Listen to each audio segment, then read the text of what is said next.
Yesterday, an author asked if my cycling feat to China could be included in his new book and asked me where the idea of such a long journey came from. In 3 words, movement, control, order. Remember that in 2020, we all lost 3 years of our lives, and here is my story. I took up cycling a few years ago because sightseeing on a bicycle fascinated me. You get to see things on a bicycle that you will never see on any other mode of transportation. Did you know I saw a dinosaur by the roadside in Thailand? It looked like it was a failed restaurant or hotel that was shaped like a large plesiosaurus with a long neck and head peeking over the treetops. I saw it because I was on a bicycle. I followed blogs by Jotaro and Chan Jeping who went on cycling holidays and was fascinated by their travel stories. Then came David Wu and Patrick Teo. When I found out that they were going to cycle to Bangkok, I was amazed that they would even consider such a challenge. David did not look like the athletic type and Patrick was a polio victim. How would they reach Bangkok, which was 1,000 kilometers away? Reach it they did, and David even boasted that as a reward, he brought Patrick to the girly bars. From Bangkok, David cycled on to China, yes, China, all by himself.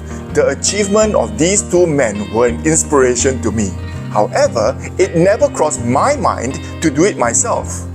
Then came COVID-19. COVID-19 was a curse and a blessing. While stuck at home, quarantined for our own good, I started to realize that life was indeed short. Life was quickly passing by me and I did not quite realize it. Coupled by the fact that the deadly virus could infect me at any time and end my life, I dreamt of adventures to go on. When the Movement Control Order, MCO, was eased, cycling and jogging were the only outdoor activities allowed. So I hatched the plan to go on a long cycling adventure. I started to dream about several cycling holidays. That idea turned into something bigger. How about cycling round Peninsula Malaysia? If David Wu can cycle to China, I'm sure I would be able to make it round our country, right? After all, that journey would be half of his journey. I started to look for sponsors. Voltron, a Malaysian-made e-bike manufacturer, was one of the first to say yes to me. They sponsored the e-bike for my feet. Casio and Red One Telco also sponsored me. Then, Just English and my old school friend Anthony Tan, an insurance agent, also stepped forward with sponsorships. The Lions Club agreed to let me raise money for their charity. Things started to fall into place. Would you believe it if I told you that His Majesty the Yang di-Pertuan Agong Sultan Abdullah also agreed to flag me off? Yes, he did. You can see it here. That's his writing replying to my letter.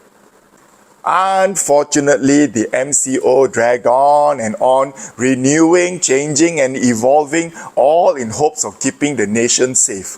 On the other hand, that meant that I could not cycle round the peninsula. All I could do was continue planning the bicycle trip. Then, an incredible thought entered my head. What if I cycled to China instead? It isn't much further, I told myself. And so, the Cycle to China feat was born. Born out of boredom of sitting at home like a bird in a cage.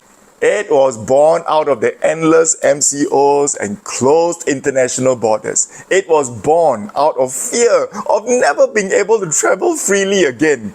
It was born out of David Wu's ride to China and Patrick Teo's advice of taking on challenges. If not now, when? He would always ask. It was born from the realization that life is short. I would catch the virus and be dead in a week. On Tuesday, 6 December 2022, I was flagged off by the Lions Club's international president and district governor. And the rest of the journey, well, you already know from following my blog and YouTube. What? You don't follow my blog and YouTube? For God's sakes, please follow my blog and YouTube.